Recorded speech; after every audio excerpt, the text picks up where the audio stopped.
Hola, ¿cómo estás? Yo soy Silencia, este es el mundo de Silencia y lo más importante, esta es la segunda parte del wrap-up del mes de diciembre. Y sí, hoy es 27 de enero y recién estoy grabando el wrap-up de diciembre. Vamos a comenzar en orden. Después del último libro, que fue Mira a esa chica, estuve leyendo los cuentos portugueses de editorial Gadir. Este creo que lo compré en la página de Zigzag porque estaba en oferta. Yo solamente había leído a Saramago y tenía muchas ganas de leer a Pessoa. Son cuentos, son cortitos. Unos me gustaron más que otros, pero todos me gustaron. Y los portugueses tienen una visión de la vida y de la muerte que es fascinante. La verdad, este libro me pareció fascinante, súper entretenido. Me gustó ver esa cosmovisión que a la vez es lejana pero también cercana, y que en mi caso hay cosas que me gustaban mucho de Saramago y creo que más que de Saramago es de la cosmovisión de los portugueses respecto a la vida y la muerte.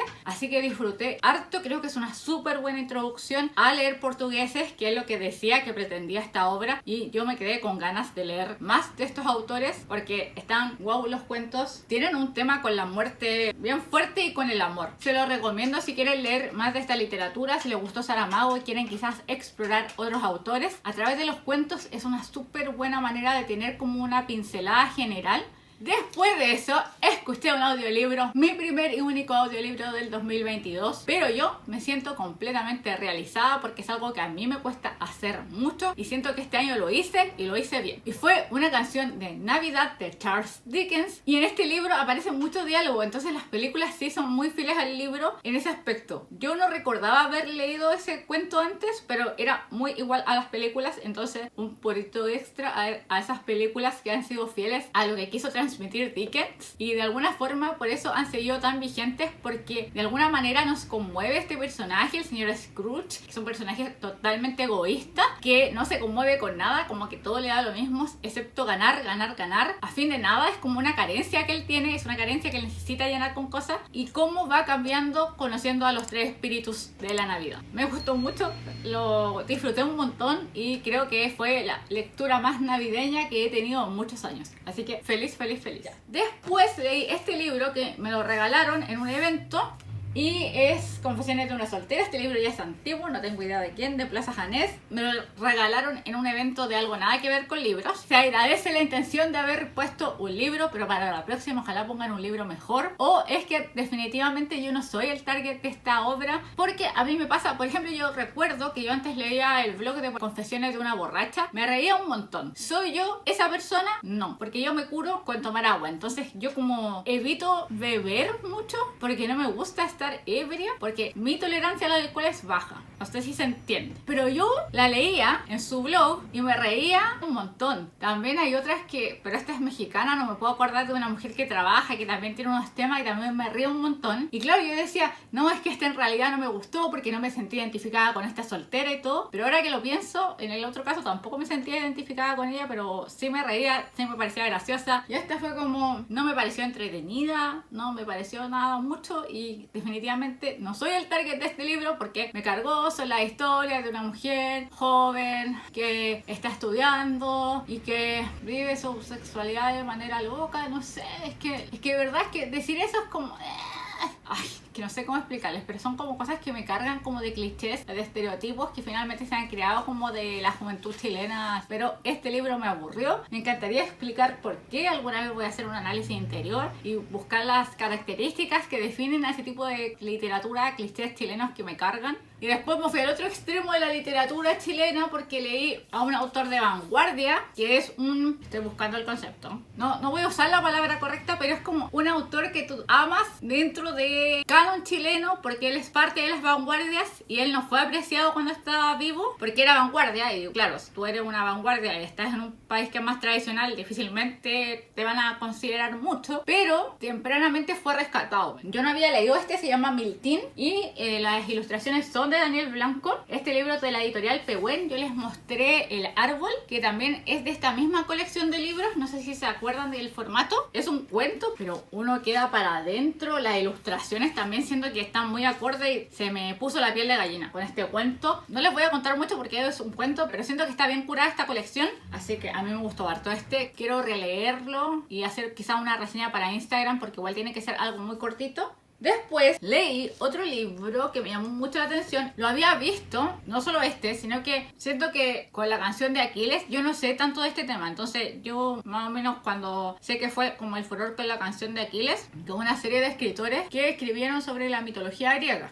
Hola, aquí su silencia de la edición para comentarles algunos detalles sobre el libro Electra. Grabé la segunda parte del wrap-up de diciembre a finales de enero y me entusiasmé más de lo que pensé hablando de Electra y fui imprecisa en algunos conceptos, así que ahora quiero hacer unas pequeñas aclaraciones. La primera es que muchas veces voy a pasar de la ficción a la realidad. Ficción, lo que sucedió en la Ilíada y en la mitología griega. Realidad, lo que se sabe un poco acerca de algunos elementos que se saben de la cultura griega. Por ejemplo, el tema de que las guerras extensas favorecieron cierta independencia por parte de las mujeres que no existía en otro contexto.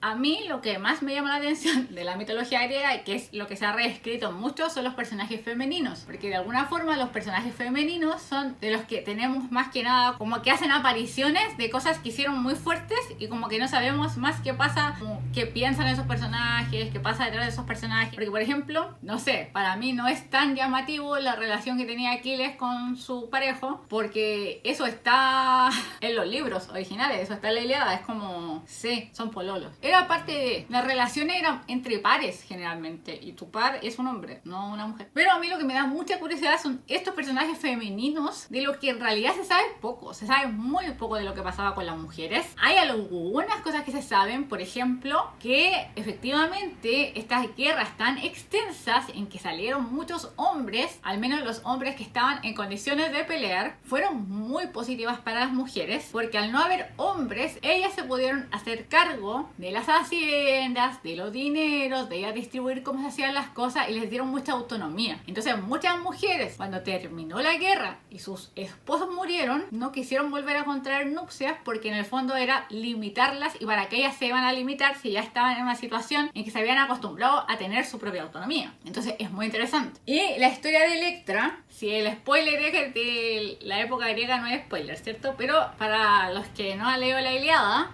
¿y de qué se trata la Ilíada? La Ilíada es sobre la guerra de Troya, una guerra mítica. Se ha tratado de probar su existencia de todas maneras. La guerra de los aqueos contra los troyanos. Esta guerra se inicia por una disputa de amor, en realidad no es exactamente eso, pero por un lado están los aqueos, que estarían representados por Agamenón y Menelao. Menelao está casado con Helena. Helena es la mujer más hermosa del mundo griego, y por otro lado lo llega a visitar París, el príncipe troyano, y se escapa con Helena, y por lo tanto la guerra se inicia para recuperar a Helena. Y ahí viene todo lo que conocemos de las guerras y de todo, y muchos nos enamoramos de Héctor, que él es un héroe, es el héroe troyano que se enfrentará en su momento a Aquiles, el héroe de los griegos. Básicamente esa es la historia inicial, y de ahí se escriben una cantidad de obras relacionadas a esta primera obra.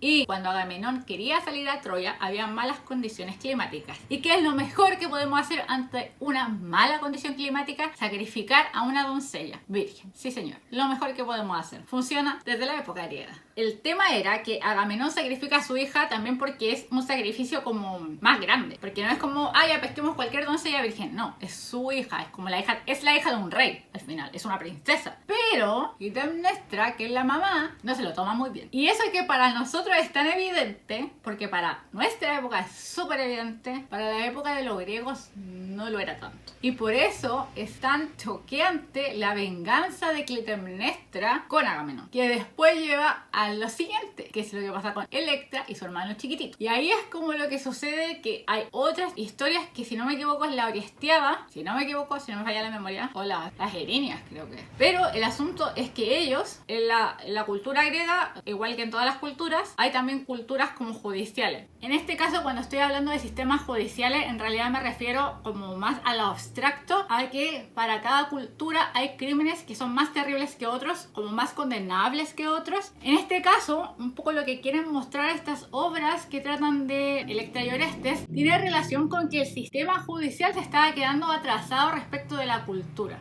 Entonces, lo que tenían que hacer los hijos era vengar al padre. No solo a su rey, sino que al padre. El problema, que si ellos cometían parricidio con su mamá, entonces venían las furias y los condenaban. Este caso particular de Agamenón, Clitemnestra y sus hijos es para mostrarnos qué pasa en este caso con la ley. Porque de alguna manera, la ley, lo justo es matar a Clitemnestra. Pero si la matan, en vez de tomarse como que ellos están haciendo lo que es justo, ellos reciben el castigo por el parricidio. Entonces, por eso esta historia tiene que ver con ese choque de la justicia. Y a mí me parece muy interesante el personaje de Clitemnestra. Es un personaje que se ha tomado a lo largo de la historia de la literatura, porque es un personaje muy interesante, porque era como, ya, pero es que no es tan raro lo que hizo Agamenón. No era un encanto el sujeto, digámoslo, pero esa reacción de Clitemnestra sí era extraña. A pesar de que es superhumana, de nuevo, es como, depende de la época donde tú estés mirando. Entonces, ese personaje de Clitemnestra es muy interesante. Y el personaje de Electra y de Orestes, que es el hijo, estos dos hijos de Agamenón que siguen vivos, porque la otra se casó ya.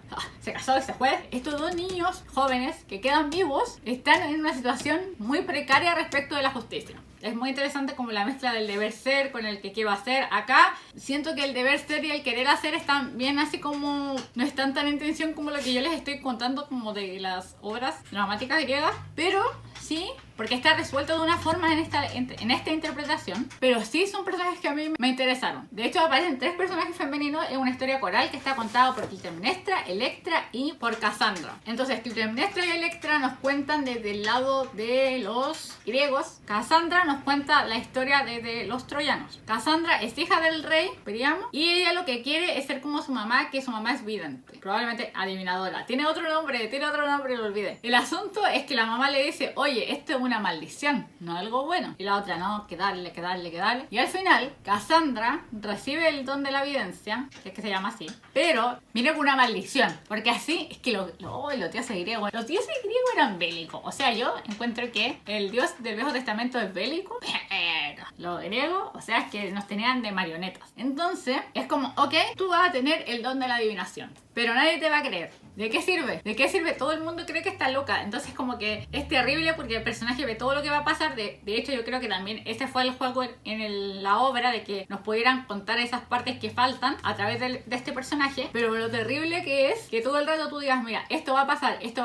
Tú sabes que va a pasar porque tiene el don de la adivinación y nadie te cree, y ves que tu familia se va a morir y nadie te cree y no puede hacer nada por evitarlo. Casandra también es un personaje muy interesante. Quería ver cómo desarrollaban Electra, pero claro, Clitemnestra y Casandra son personajes mucho más interesantes. Electra no tiene un conflicto moral interno, en cambio estos personajes tienen conflictos. Pero me gustó la obra, la encontré súper entretenida, me permitió conectarme con mi griega interior, que no estaba tan oxidada. Pensé que yo ya tenía totalmente oxidada la mitología griega, pero no estaban oxidados, así que me encantó. De hecho, me leí en enero otro que tenía que ver con una relectura de los mitos griegos, en este caso de Penélope. Lo pasé bien leyéndolo. De este libro les hablé, no sé si en más de un video, y les conté que era un libro sobre alimentación. Me gustó un montón. Tiene post-it y tiene más post-it adentro. O sea, como que tiene muchos post-it, tiene mucha información, muy buena información. Siento que lo que me gusta sobre todo este autor, que a veces no me gusta de otros autores, es que no te da recetas, te da información. Y no dice que no tengas que ir al médico, pero te da mucha información. Y cuando uno ya tiene ciertos conocimientos más básicos, en mi caso yo tengo conocimientos sobre alimentación, siento que lo único sí que les diría, pasen el primer capítulo, que es el capítulo en el que él habla como de su producto, que es lo que él vende, que obviamente, de nuevo, si yo tuviera la plata para hacerme un estudio epigenético y que me dijeran qué comer exactamente, maravilloso, pero no tengo esa plata, entonces todo el resto es pura información de utilidad. Si ustedes tienen dinero para hacerse un estudio epigenético y saber qué es lo que le hace mejor a su guatita y a su cuerpecito, háganlo. Pero si no, aquí hay mucha información de utilidad. Yo se los recomiendo sobre todo porque siento que he leído hartos temas como de la alimentación, así como de divulgación, pero siento que este es corto, como que va al grano y tiene mucha información relevante. Y el libro con el que finalicé no es un libro que empezara el mes de diciembre del 2022, es un libro que empecé antes y no lo terminé. Y dije, ¿y si lo termino de leer y agrego un libro más en mi Goodreads? Es El poder de quererte de María Paz Blanco. Me gusta mucho el concepto del libro. Me gusta mucho que en el libro siempre hable en femenino, porque ella dice que muchas veces a las mujeres se nos enseña mucho a centrarnos en el otro. Y al enseñarnos a centrarnos en el otro, que tiene que ver con cuidar al otro, con que somos las cuidadoras y por lo tanto lo primero es el otro que uno mismo, es muy difícil ponerse uno en primer lugar y cuidarse a sí mismo. Entonces por eso ella lo escribe, porque esto está sobre todo enfocado para mujeres, pero también lo pueden leer hombres. Pero me gusta que haya hecho esa apuesta y esa propuesta más bien, y ella te va a dar como estos pasos. Pero a mí de todas formas siento que la ejecución no me gustó tanto como la idea, el concepto, las partes, como siento que todo en general, como el concepto de la planeación del libro, la estructura y todo me gustó harto. La ejecución no me gustó tanto. No sé, me quedo cojo ahí. Siento que prefiero otros libros como Tu cabeza te engaña. Como que voy siempre a ese libro, porque muchas de esto tiene que ver con el control, como con el tema de la ansiedad. No encuentro que sea un mal libro, pero respecto a los que leí este año, hay otros que prefiero. Y esos serían todos los libros. Cuéntame si has leído alguno de estos libros, si alguno te llamó la atención, si recuerdas alguna de tus lecturas favoritas del mes de diciembre. Y muchas gracias por ver este video. Recuerda que si te gusta le puedes dejar una manito arriba, un comentario y también suscribirte a este canal si es que no estás suscrito, porque eso le ayuda mucho al canalcito. Yo abajito les voy a estar dejando todos los libros mencionados y nos estamos viendo muy prontito en un siguiente video. ¡Chao!